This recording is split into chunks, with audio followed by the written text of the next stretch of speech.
പൊളിമിക്സ് ആരംഭിക്കുകയാണ്. ഏവർക്കും സ്വാഗതം.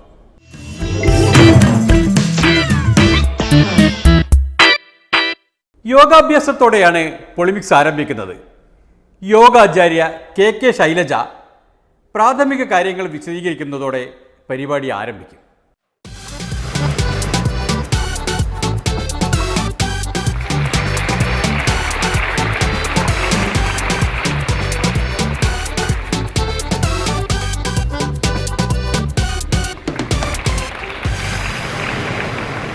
യോഗ ഭാരതത്തിൻ്റെ പൗരാണിക കാലത്ത് വളർന്നു വന്നിട്ടുള്ള ഒരു പ്രത്യേക പ്രക്രിയയാണ്. എന്നാൽ യോഗ നാം ചെയ്യുന്ന രീതിയിലല്ലെങ്കിലും പല രാജ്യങ്ങളിലും ശരീരവും മനസ്സും ശുദ്ധീകരിക്കാനുള്ള വ്യായാമ മുറകളും മറ്റു രീതികളുമെല്ലാം ഉണ്ട്. അതെല്ലാം തന്നെ നാം ബഹുമാനിക്കുകയും അംഗീകരിക്കുകയും ചെയ്യുന്നുണ്ട്. നമുക്ക് ഭാരതത്തിൽ തന്നെ വ്യത്യസ്ത രീതിയിലുള്ള രീതികളുണ്ട് യോഗയിൽ. അതിലേതാണ് പിന്തുടരേണ്ടത് എന്നത് ഓരോ വ്യക്തിക്കും സ്വയം തീരുമാനിക്കാൻ കഴിയുന്ന കാര്യമാണ്. മനസ്സിലായില്ലേ? യോഗ ഒരു പ്രത്യേക പ്രക്രിയയാണ്. ഭാരതത്തിൽ വിവിധ രീതികളുണ്ട്. അതിലേതാണ് പിന്തുടരേണ്ടത് എന്ന് ഓരോരുത്തർക്കും തീരുമാനിക്കാവുന്നതാണ്.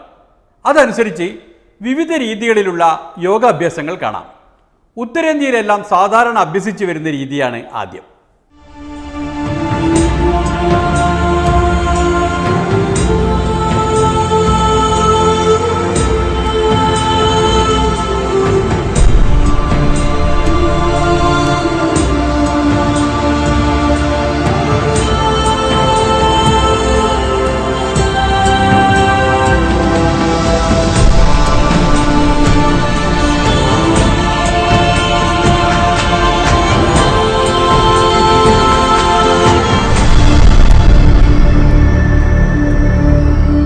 അതേ രീതിയുടെ തന്നെ ദക്ഷിണേന്ത്യൻ വകഭേദമാണ് ഇനി കാണാൻ പോകുന്നത്. ആദ്യം കണ്ടതെല്ലാം മനസ്സിൽ ഓർമ്മിച്ചുകൊണ്ട് വേണം മുന്നിൽ കാണുന്ന ദൃശ്യങ്ങളിലേക്ക് ശ്രദ്ധ പതിപ്പിക്കാൻ. എന്നാലേ ദക്ഷിണേന്ത്യൻ രീതിയുടെയും ഉത്തരേന്ത്യൻ രീതിയുടെയും വ്യത്യാസം മനസ്സിലാകൂ.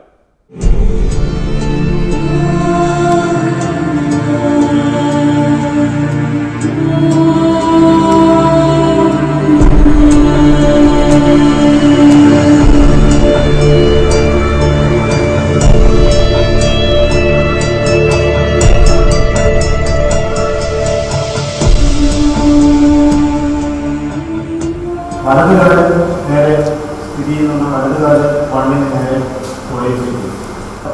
ഈ സമയത്ത് കാലിൻ്റെ മുട്ട് കൈകൾ അമർത്തിമാണ്.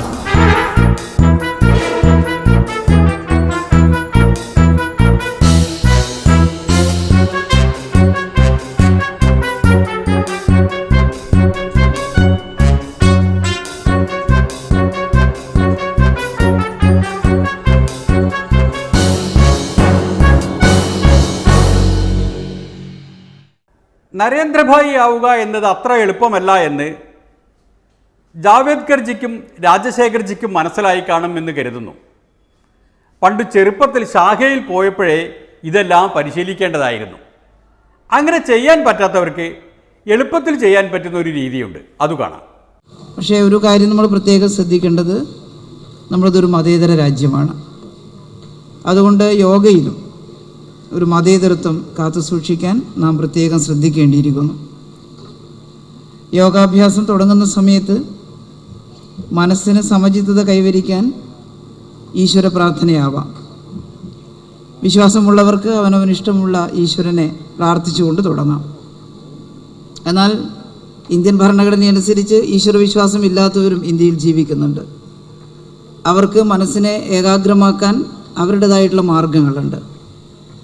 അപ്പോൾ യോഗ തുടങ്ങുന്നതിന് മുമ്പേ ഏറ്റവും പ്രധാനം മനസ്സിനെ ഏകാഗ്രമാക്കുക എന്നുള്ളതാണ്. അതിന് ഏത് മാർഗമാണോ ഒരു വ്യക്തി ആഗ്രഹിക്കുന്നത് ആ മാർഗത്തിൽ മനസ്സിനെ ഏകാഗ്രമാക്കാൻ സാധിക്കും.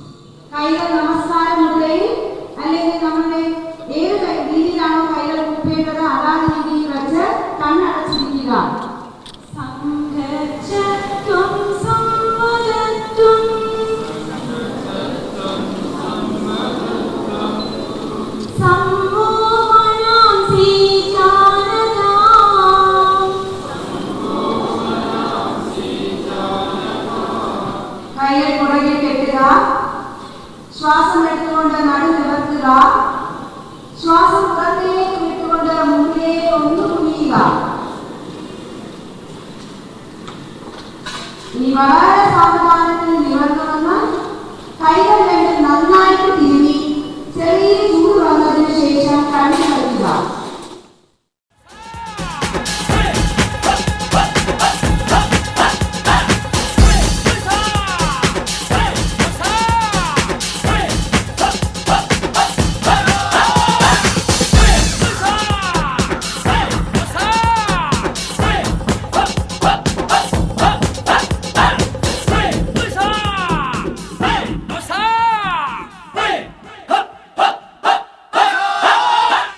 ഋഗ്വേദം 10ാം മണ്ഡലത്തിലെ ഒരു മന്ത്രത്തോടെയാണ് യോഗ ആരംഭിച്ചത്. നിങ്ങൾ ഒരുമിച്ച് നിൽക്കുവിൻ, ഒരേ രൂപത്തിൽ സ്തുതിക്കുവിൻ എന്ന് പറയുന്ന മന്ത്രം. അതിലേക്ക് എത്തുമ്പോൾ ചില ദാർശനിക പ്രശ്നങ്ങളുണ്ടെന്നാണ് യോഗാചാര്യർ പറയുന്നത്. അത് ഇതിൻ്റെ യോഗയുടെ ഒന്നാമത്തെ ഘട്ടത്തിൽ ധ്യാനമുണ്ട്, മനസ്സിനെ ഏകാഗ്രമാക്കുന്നതിന്. ഞാനിവിടെ ഉദ്ഘാടന പ്രസംഗത്തിൽ പറഞ്ഞത് ഇവിടെ നാനാജാതി മതസ്ഥർ വന്നിരിക്കുന്നുണ്ട്, അവനവന് ഇഷ്ടപ്പെട്ട രീതിയിൽ പ്രാർത്ഥിക്കാം. എന്താണ് മനസ്സിൽ പ്രാർത്ഥിക്കുന്നതെന്ന് നമ്മൾ അങ്ങോട്ട് ഇൻസിസ്റ്റ് ചെയ്യേണ്ട കാര്യമല്ല, അത് അവർക്കറിയാം. അവരെന്താ പ്രാർത്ഥിക്കുന്നത് അവരിഷ്ടം അനുസരിച്ച് മനസ്സ് ഏകാഗ്രമാകണം എന്ന് മാത്രമേ ഉള്ളൂ. യോഗ ആരംഭിക്കാൻ മനസ്സ് ഏകാഗ്രമാകണം, ശരീരത്തെ അതിന് പാകപ്പെടുത്തിയെടുക്കണം എന്നുള്ളതാണ് പ്രധാനമായിട്ടുള്ളത്.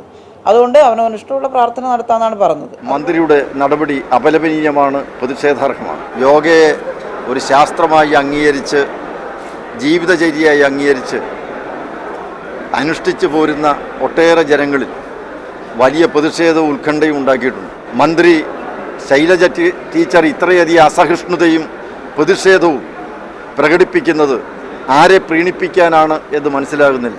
ഏതെങ്കിലും തരത്തിൽ വിശദീകരണവും ചോദിച്ചിട്ടില്ല. ഉദ്യോഗസ്ഥന്മാരോട് സ്വാഭാവികമായിട്ട് അവർ നിങ്ങളോട് പറഞ്ഞോന്ന് എനിക്കറിയില്ല, പറഞ്ഞിട്ടുണ്ടെങ്കിൽ അതാണ് അന്വേഷിക്കേണ്ടത്. ഞാനവരോട് വിശദീകരണമൊന്നും ചോദിച്ചിട്ടില്ല.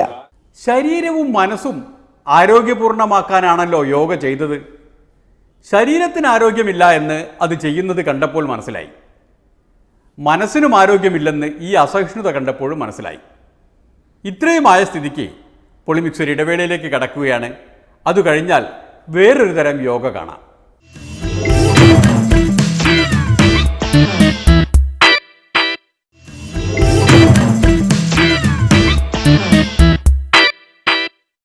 വ്യക്തികളെ ഊർജ്ജസ്വലരാക്കുന്നതിനുള്ള പ്രക്രിയയാണ് യോഗ എങ്കിൽ പ്രസ്ഥാനങ്ങളെ ഊർജ്ജസ്വലമാക്കുന്നതിനുള്ള പ്രക്രിയയാണ് യോഗം. ഒരു കാലത്ത് ഏറ്റവും കൂടുതൽ വിദ്യാർത്ഥി യുവ സമൂഹത്തെ പാർട്ടിയിലേക്ക് ആകർഷിക്കുന്നതിൽ നിർണായകമായ പങ്ക് വഹിച്ചത് KSU യൂത്ത് കോൺഗ്രസ് പ്രസ്ഥാനങ്ങളാണ്. അതുകൊണ്ട് ആ പ്രസ്ഥാനങ്ങളെ യൂത്ത് കോൺഗ്രസിനെയും KSUവിനെയും കൂടുതൽ ഊർജ്ജസ്വലമാക്കി മുന്നോട്ട് കൊണ്ടുപോകുക. അങ്ങനെ സ്വപ്നം കാണുക മാത്രമല്ല, അതിനുള്ള വഴിയും കണ്ടുവച്ചിട്ടുണ്ട്. നമ്മുടെ ഓരോ വിഭാഗത്തെയും അതാത് തലങ്ങളിൽ അവർ പ്രതികരിക്കുന്ന പ്രവർത്തന മേഖലയിൽ ഊർജ്ജസ്വലമായി മുന്നോട്ട് കൊണ്ടുപോകാനുള്ള ഒരു ആസൂത്രിതമായ ശ്രമം നടത്തണം എന്നാണ് അവിടെ ഉണ്ടായിട്ടുള്ള പൊതുവായ ധാരണ. അതിനാൽ യൂത്ത് കോൺഗ്രസുകാർ അവരുടെ വഴിയിൽ ഊർജ്ജസ്വലരായി മുന്നേറുകയാണ്. അതിനുള്ള കാരണം പിണറായിയുടെയും കോടിയേരിയുടെയും നാട്ടിലെ CPMകാർ ഉണ്ടാക്കി വെച്ചിട്ടുണ്ടല്ലോ.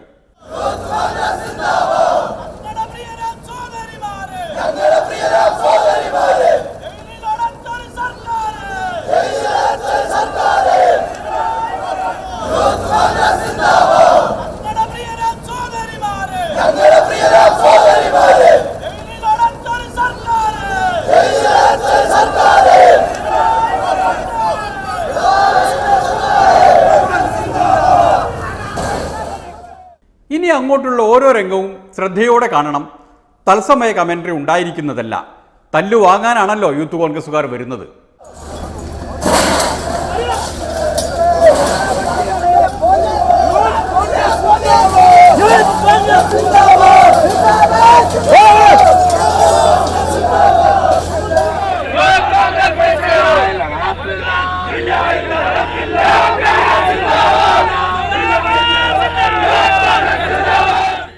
ഇവിടെ ആസൂത്രണത്തിൽ ചെറിയൊരു പിഴവ് പറ്റിയിട്ടുണ്ടെന്ന് തോന്നുന്നു.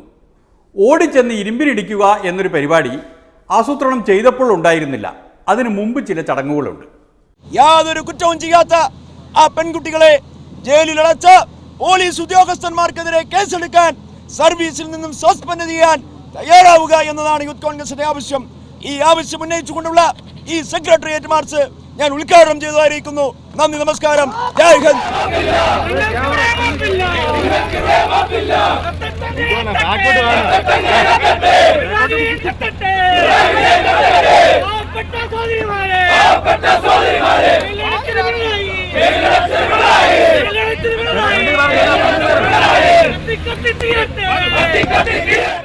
ഉദ്ഘാടനവും കോരം കത്തിക്കലും കഴിഞ്ഞു. ഇനി വേണ്ടത് ലാത്തിചാർജാണ്. അതിനായി പോലീസുകാർ ഇങ്ങോട്ട് വരുന്നില്ലെങ്കിൽ നമ്മൾ അങ്ങോട്ട് പോകണം. അതിനു മുൻപ് പോലീസിൻ്റെ ഒരു ചടങ്ങുണ്ട്.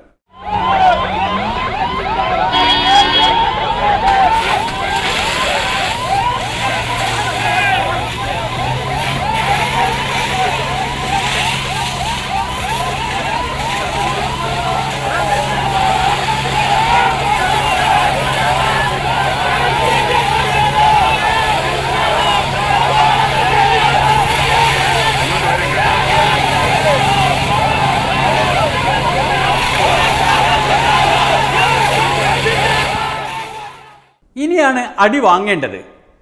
അടിക്കില്ല എന്ന് പോലീസുകാർ ഉറച്ച തീരുമാനമെടുത്തു നിൽക്കുകയാണെങ്കിൽ വടി കൊണ്ടുപോയി കൊടുക്കണം. എങ്ങനെയെങ്കിലും അടി വാങ്ങിയേ പറ്റൂ.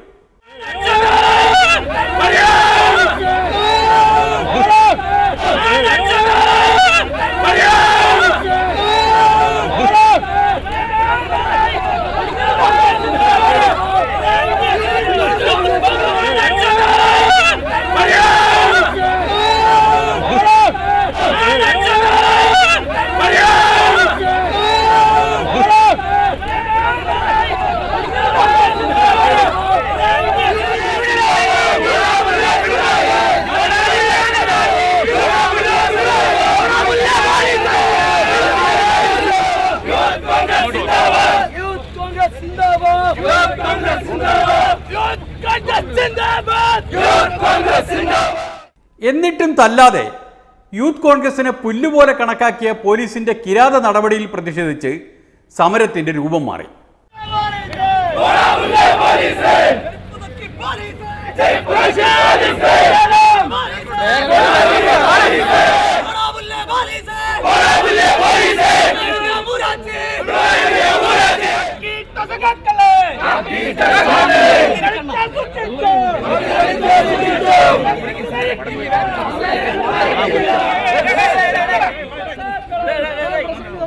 കുട്ടികളെ കള്ളക്കേസിൽ കുടുക്കി ജയിലിലടച്ച പോലീസ് ഉദ്യോഗസ്ഥർക്കെതിരെ നടപടിയെടുക്കും എന്ന് ഉറപ്പ് പറയാതെ ഞങ്ങൾ അറസ്റ്റ് വരിക്കില്ല.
എന്തിനേറെ പറയുന്നു, തല്ലേറ്റ് തലപൊട്ടി ചോര വാർന്നൊഴുകുന്ന ചിത്രമായി പത്രത്തിൻ്റെ 1-ാം പേജിൽ വരാൻ ഡീൻ എന്ന യൂത്ത് കോൺഗ്രസ് പ്രസിഡന്റിന് യോഗമുണ്ടായില്ല എന്ന് പറഞ്ഞാൽ മതിയല്ലോ.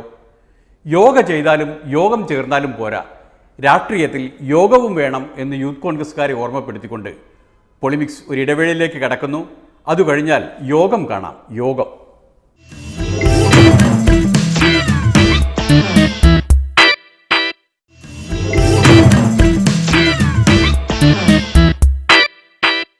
യോഗം എന്ന് പൊതുവെ പറയുമെങ്കിലും എല്ലാ യോഗവും യോഗമല്ല. SNDP യോഗമാണ് യോഗം, ശ്രീ നടേശ ധർമ്മ പരിപാലന യോഗം. എന്റെ ദുഃഖം നിങ്ങൾ അറിയുന്നുണ്ടോ? ഗുരുവിൻ്റെ ദുഃഖം ചെറിയ ദുഃഖമല്ല കേട്ടോ. അതിൻ്റെ ആഴമറിഞ്ഞാൽ ഒന്ന് മനസ്സിലാകും. അദ്ദേഹത്തോളം വേദനിക്കുന്ന ഒരു മനുഷ്യൻ ഈ മലയാളക്കരയിൽ വേറെ ഉണ്ടാകില്ല. നമ്മൾ പെട്ടെന്ന് എത്രയോ പേര് പരമേശ്വരൻ എന്ന് പറയുമ്പോൾ നിങ്ങൾ കാര്യം മനസ്സിലാക്കണം.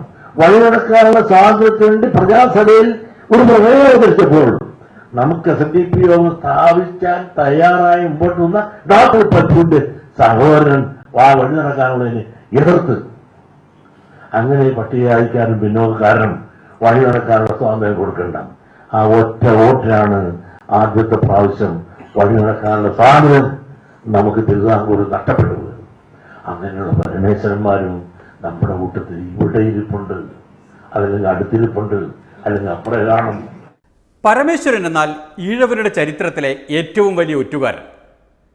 താഴ്ന്ന ജാതിക്കാർക്ക് വഴി നടക്കാനുള്ള അവകാശം നിയമമായി തിരുവിതാംകൂർ നിയമസഭയിൽ വന്നപ്പോൾ അതിനെതിരെ വോട്ട് ചെയ്ത് തോൽപ്പിച്ച ഈഴവൻ. അത്തരം പരമേശ്വരന്മാർ ഇപ്പോഴും ഉണ്ട് എന്നതാണ് ഗുരുവിന്റെ ദുഃഖം. ഇത്തരം ഒറ്റുകാരുള്ളൊരു സമുദായം കൂടെ നിന്ന് ഈ കൂട്ടത്തിലുണ്ട് ഒറ്റുകാരി, സംശയം വേണ്ട. ഈ ചർച്ച ചെയ്യുന്ന എല്ലാ വിഷയങ്ങളും ഇപ്പൊ തന്നെ ടേപ്പ് ചെയ്ത് എടുത്ത് അടുത്ത പാർട്ടി ഓഫീസിൽ കൊണ്ട് കൊടുക്കുന്ന ആളുകൾ ഈ കൂട്ടത്തിലുണ്ട്. പറയുമ്പോൾ ആഴ്ച ദേഷ്യം എന്നുള്ളത്. കഴിഞ്ഞ ദിവസം തന്നെ ആലപ്പുഴ ചെറുപ്പം കൂടി ചേർത്തല ആ കൂടി ഞാൻ വീട്ടിൽ ചെല്ലുന്നതിന് മുമ്പ് പാർട്ടി ഓഫീസിൽ കൊടുത്തിട്ട് പത്രത്തിൽ പിറ്റേ ദിവസം ഉണ്ടായിരുന്നത് ഷാഫാൻ. ആര് കൊടുത്തു? എങ്ങനെ കൊടുത്തു? ആലപ്പുഴയിലും ചേർത്തലയിലും അത്തരം ഒറ്റുകാരുണ്ടെങ്കിൽ പിന്നെ പറയണ്ടല്ലോ. വെറുതെയല്ല ഇത്തവണ യോഗം ചേരാൻ കന്യാകുമാരിക്ക് പോയത്.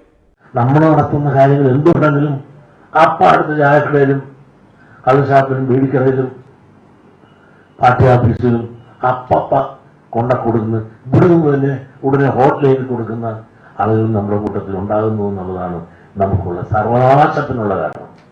സർവനാശം എന്ന് പറഞ്ഞാൽ കേസും കൂട്ടവുമെല്ലാം അതിൽപ്പെടും. മൈക്രോ ഫിനാൻസിൽ ഞാൻ ആകെ 5 കോടി രൂപയാണ് പിന്നോക്കക്ഷേമ വകുപ്പിൽ നിന്ന് എടുത്തിട്ടുള്ളത്. ആ കിട്ടിയതിൽ 99% മലബാർ മേഖലയിലാണ് ഞാൻ കൊടുത്തത്. ആ കൊടുത്തതിൽ നിങ്ങൾ എത്ര നീതി അതിനകത്തോട് പുലർത്തി എന്ന് നിങ്ങൾ തന്നെ സ്വയം ആലോചിച്ചാൽ മതി. കൊടുത്ത പൈസയിൽ ഒറ്റ പൈസ കൊടുക്കാത്ത കൊടുക്കാത്ത യൂണിയനുണ്ട്.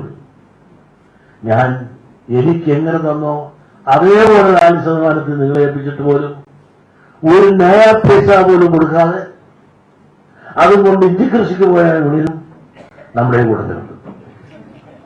യൂണിയൻ പ്രസിഡന്റും പകുതിയെടുത്ത് യൂണിയൻ സെക്രട്ടറിയും പകുതിയെടുത്ത് അവർ ഇഞ്ചി കൃഷിക്ക് പോയി. അപ്പോ ആളുകൾ പരിശോധിക്കാൻ വന്നപ്പോ മറ്റൊരാളാണെങ്കിൽ ആർക്കും ഒറ്റ പൈസ കൊടുക്കാതെ അതും കൊണ്ട് വീട്ടിൽ പോയി. നിങ്ങൾ തന്ന ഗ്രൂപ്പിന്റെ ലിസ്റ്റുകളെല്ലാം ഞാൻ തയ്യാറാക്കി തന്നത് ഞാൻ അയച്ചു. അപ്പോൾ അന്വേഷണത്തിന് ആൾ വന്നു. നിങ്ങൾ കൊടുത്തതും മേടിച്ചതും തമ്മിൽ വ്യത്യാസം ഉണ്ടായപ്പോൾ പ്രതിയായത് അച്യുതാനന്ദൻ 2 കേസ് കൊടുത്തത് മൈക്രോ ഫിനാൻസ് എടുത്ത്. താഴെ പണം തട്ടിച്ച യൂണിയൻ നേതാക്കൾ, മേലെ കേസ് കൊടുക്കാൻ കാത്തിരിക്കുന്ന അച്യുതാനന്ദൻ, പാവം നടേശഗുരു നടുവിൽ. ഒരു ഞണ്ടിന്റെ സ്വഭാവം, ഒന്ന് അടുത്ത ഞണ്ട് സമ്മതിക്കില്ല എന്ന് പറഞ്ഞ പോലെ ഈഴവരിലുള്ളതുപോലെ ഇത്തരം ജലസി കുശമ്പ് വേറെ ഒരു സമുദായത്തിലില്ല. അച്യുതാനന്ദനും ഒരു ഈഴവനാണ് എന്നോർക്കണേ. അതേപോലെ തന്നെ ഒരു ഈഴവനാണ് VM സുധീരനും. പറഞ്ഞിട്ടെന്താ? ഇന്ന് കേരള രാഷ്ട്രീയത്തിൽ ഇത്തരം അപഹാസ്യനായ ഒരു KPCC പ്രസിഡന്റ്, ആർക്കും വേണ്ടാത്തവൻ, ഐക്യം വേണ്ട, ഊനും വേണ്ട, ഇസഡിനും വേണ്ട, അയക്കും വേണ്ടാത്ത വെറും ആയി കിടക്കുന്ന ഒരു KPCC പ്രസിഡന്റായി മാറില്ലേ? എന്നിട്ടും ആ കൗശലൻ ഇതൊന്നും പറഞ്ഞാൽ മനസ്സിലാകത്തില്ല. തലേ ജനവാസമില്ല. ഇങ്ങനെ നടക്കാന്നിട്ട് ഞാനെന്ന ഭാവം. കാരണം ഉളുപ്പൊന്നും കൊണ്ട് അനിയോട്ടില്ല. തോറ്റ് തിന്നുമ്പാട് ജനങ്ങൾ പുച്ഛിച്ച് തള്ളി തറയിൽ കിടക്കരുത്. സുധീരനെ ഇങ്ങനെയെല്ലാം പറഞ്ഞിട്ടും സുധീരനല്ലാതെ മറ്റൊരു കോൺഗ്രസുകാരൻ പ്രതിഷേധിച്ചില്ലെങ്കിലും നടേശഗുരുവിന് പ്രതിഷേധത്തിന്റെ ചൂടറിയാനായി. വെള്ളാപ്പള്ളി വിവരം കെട്ട നേതാവേ വിവരം കെട്ട വെള്ളാപ്പള്ളി പിന്നെ കണ്ടോളാം മാപ്പ് പറയൂ തെരുവിലിറങ്ങി നടക്കില്ല വെള്ളാപ്പള്ളി മാപ്പ് പറയൂ ജാതി പറഞ്ഞ് അധിക്ഷേപിച്ച വെള്ളാപ്പള്ളി മാപ്പ് പറയൂ പ്രതിഷേധം KMSS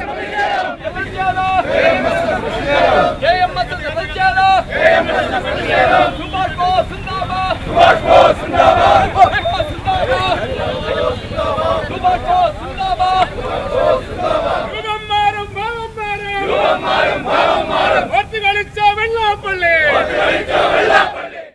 കേരള മൺപാത്ര നിർമ്മാണ സമുദായ സഭയാണ് നടേശഗുരുവിന്റെ പ്രസംഗ പാഠവത്തിൽ പ്രതിഷേധിച്ചത്. വായിൽ തോന്നുന്നത് കോതയ്ക്ക് പാട്ട് എന്ന നിലയിൽ ആരെയും എന്തും പറയാൻ ലൈസൻസ് ഉള്ള ഒരാളാണ് എന്ന നിലയിലാണ് അദ്ദേഹം സംസാരിച്ചു കൊണ്ടിരിക്കുന്നത്.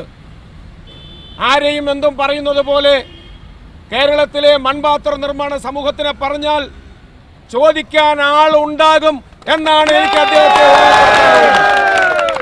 മൺപാത്ര നിർമ്മാണ സമൂഹത്തിനെ തൊട്ടുകളിച്ചാൽ, ഞങ്ങളെ അധിക്ഷേപിക്കാൻ തയ്യാറായാൽ വളരെ ശക്തമായ പ്രതിഷേധം നേരിടേണ്ടി വരും ശ്രീ വെള്ളാപ്പള്ളി നടേശൻ എന്ന് ഞാൻ സൂചിപ്പിക്കുകയാണ്. ഇവിടെ രാഷ്ട്രീയ നേതാക്കന്മാരെ ഇഷ്ടം പോലെ എന്തും പറയാൻ വെള്ളാപ്പള്ളി നടേശന് സ്വാതന്ത്ര്യമുണ്ട്. അദ്ദേഹം ആരെയും എന്തും പറഞ്ഞോട്ടെ. കേരള പ്രദേശ് കോൺഗ്രസ് കമ്മിറ്റിയുടെ പ്രസിഡന്റ് ശ്രീ VM സുധീരനെ അദ്ദേഹത്തിന് ആക്ഷേപിക്കാം, യാതൊരു തടസ്സവുമില്ല. ആരെയും ആക്ഷേപിക്കാം, ഏത് രാഷ്ട്രീയ നേതാക്കളെ ആക്ഷേപിക്കാം. ആരെയും ആക്ഷേപിക്കാൻ ലൈസൻസ് ഉള്ള ശ്രീ വെള്ളാപ്പള്ളി നടേശൻ അങ്ങനെ ആരെങ്കിലും അധിക്ഷേപിക്കുന്ന കൂട്ടത്തിൽ മൺപാത്ര നിർമ്മാണ സമൂഹത്തിനെ പേര് ഉൾപ്പെടുത്തി, ഈ സമുദായത്തിൽ ഒരു സമുദായത്തിന്റെ പേര് ഉൾപ്പെടുത്തി അധിക്ഷേപിക്കുന്ന നടപടിയാണ് ഇന്നലെ ഉണ്ടായത്. ഏതാണ് ഈ പ്രതിഷേധം വിളിച്ചു വരുത്തിയ വാക്കുകൾ എന്നത് പ്രത്യേകം പറയേണ്ടതില്ലല്ലോ. ഈ കൊശവന് എന്തറിയാം എന്നാണ് അദ്ദേഹം പറഞ്ഞത്. അപ്പൊ അത് എന്ന് പറയുന്നത് ഞങ്ങളുടെ സമൂഹത്തെ അധിക്ഷേപിക്കുന്ന പ്രയോഗമാണ്. കേരളത്തിലെ സർക്കാർ നിരോധിച്ചിട്ടുള്ള ഒരു പ്രയോഗമാണത്.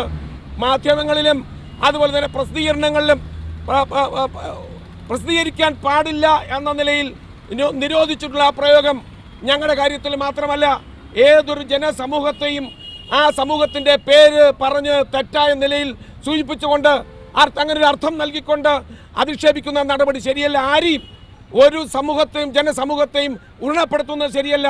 ഈ ഓർമ്മപ്പെടുത്തൽ പ്രാസംഗികരെക്കാളും നേതാക്കളെക്കാളും ഗുണം ചെയ്യുക പൊളിമിക്സിന് തന്നെയായിരിക്കും. ആക്ഷേപഹാസ്യം അധിക്ഷേപഹാസ്യമാവാതിരിക്കാൻ ഈ ഓർമ്മപ്പെടുത്തൽ ഏറ്റുവാങ്ങുന്നതായി അറിയിക്കുന്നു. ഇന്നത്തെ യോഗം പിരിച്ചുവിടുന്നതായി അറിയിക്കുന്നു. നന്ദി, നമസ്കാരം.